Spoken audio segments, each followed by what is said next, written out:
All right, what's on everybody's mind today? Chris Hilton, did he practice today? Chris Hilton practiced today. To what capacity? Let me get my crystal ball. He was in full capacity. Yep.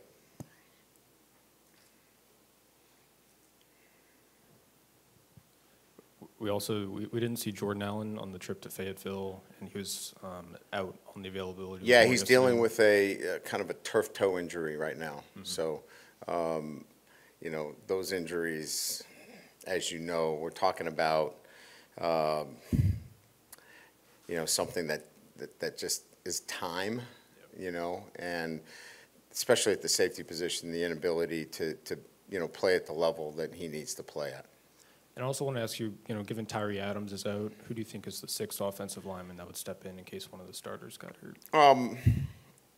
Bo Bordelon would be the next guy, depending if it's a tackle or guard. If it's a guard, you know, Paul Mubanga would go in. So it's really depending on what that position is. So it's kind of 6A, 6B, depending on what the situation is. Talk about Chris. Are you cautiously optimistic, reserving any kind of hope in that situation? Yeah, I mean, I think we probably are going to list him as, I think we had him questionable, but, you know, he's made progress. You know, this has been a slow process for us and him. We want to be, I think, you know, more than anything else, you don't bring a wide receiver back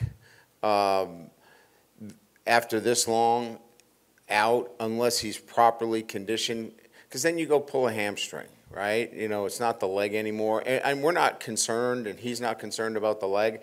This is much more about a conditioning element relative to soft tissue more than anything else. So, you know, we think you know, we're in a pretty good position there. Now this is just getting him, you know, game ready. Watching their run game and Le'Veon Moss, what do you see in him? You know, some of the tape that I saw, the big plays, right, that we saw your defense susceptible to early in the year. What do you see in their run game, and how confident are you that you guys have shorn some of those things up? Yeah, I mean, this game is week to week, right? I mean, we're respectful of you know, their offensive line. We think they've got a really good offensive line. They've got good schemes. The backs run hard. But, you know, we feel like what we do defensively is really sound and fundamental, and we just need to continue to be who we have been and not be susceptible to doing things like we did earlier in the year, which is not do our jobs, you know, be 1/11th of the group. And I think that the guys have settled into, really more than anything else, trusting the guy next to him. Like, I don't have to do his job. That's not my job. And we had a lot of guys doing that earlier in the year where they were trying to do, well, I'll do his job too. You know what? That's not a good thing, because now you're leaving something open. So really good offensive line, really good running game. The back is sturdy and physical. We got to be who we are over the last few weeks, and if we do that, you know, we feel like this is going to be a heck of a game. Hey, Coach, just hearing the music over the loudspeaker, because walking up to practice, just wondering, is that you guys kind of preparing for the crowd noise at A&M? And yeah. Yeah. So how are you anticipating that challenge being for the team? And yeah, look, I mean, you know, we've had it on the last couple of weeks. You know, part of it is, you know, certainly the communication, but it's also about working within a tempo that, you know, doesn't keep your offensive line in its stance for 25 seconds. And I thought we got, you know, I thought we were probably a little less than effective in terms of snapping the ball on time. Our guys were in their stance a little too long. So this is more about, with the crowd noise, also operating in a quicker fashion too. So it's a little bit of both. Getting lined up, getting our motion quicker, all of those things with the noise.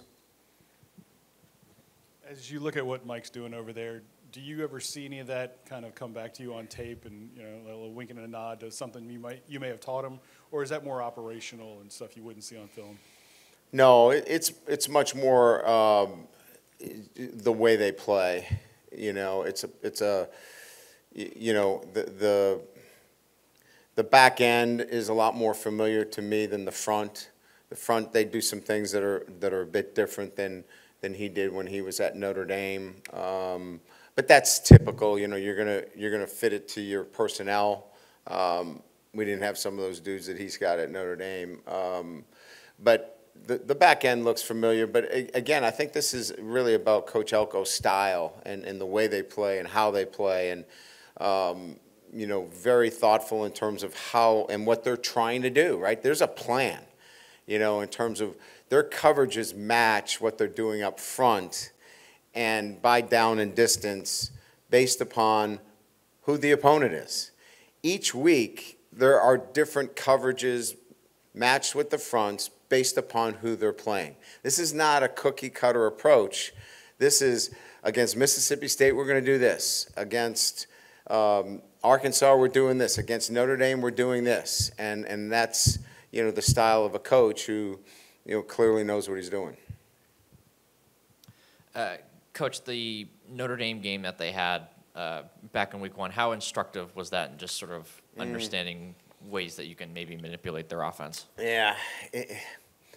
Those openers would be the same as, what's LSU look like in game 1 versus right now. It's very similar. They're a different team. Really, they look different from game 1 to right now.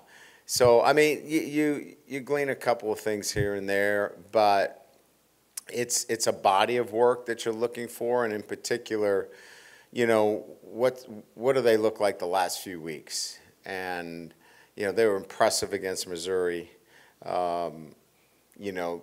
Certainly.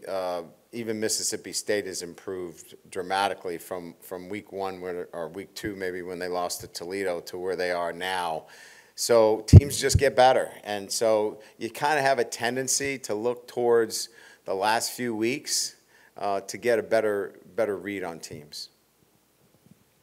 Coach, along those same lines, how much has this team grown in that span from the first game compared to now? I know you were talking about how both teams have that similar trajectory of how you started to now. What would you say the biggest area of growth for this team has been? Yeah, I mean, I think we didn't really have a true identity in terms of who we were, earlier in the season.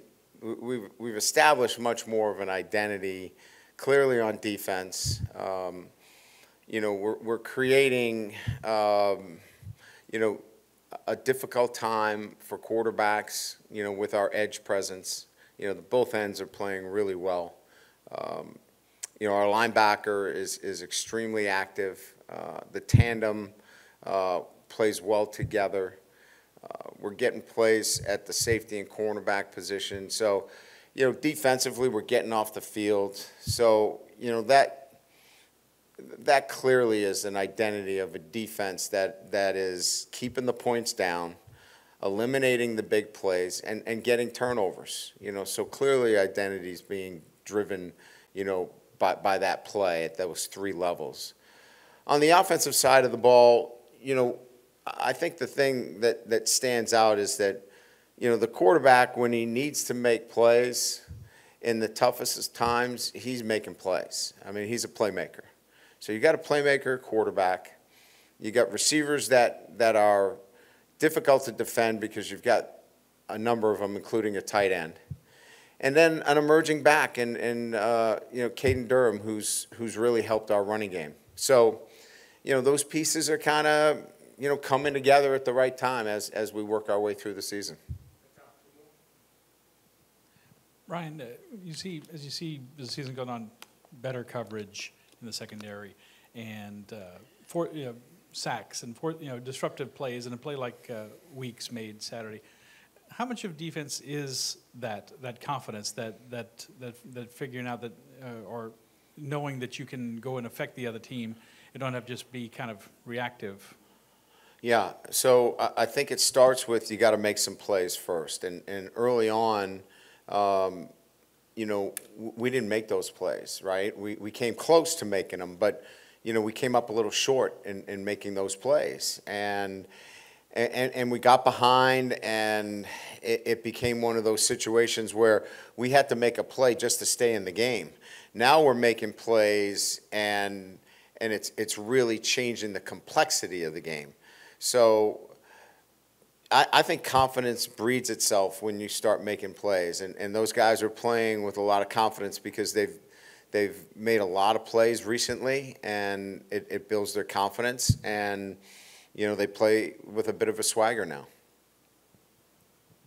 Do you take any time this week to talk about the focus on just this weekend and not what the potential of this weekend could mean down the road? Oh yeah, I just spent 10 minutes talking about it, I guess. You must have heard me. Was I loud? Yeah, I mean, you got to go to Texas A&M. You got to go into that stadium in front of 127 million fans, and you got to go take something from them. And they're not going to give it to you. You got to go take it. And that requires an incredible desire and a want to. And you know, you don't want to sit around all next week when you don't have a game and have any regrets. So you got to lay it on the table. And you know what's the great quote? Come back bloodied or come back on your shield. You know, I mean, you got to lay it on the line. And so this is one of those games. Good.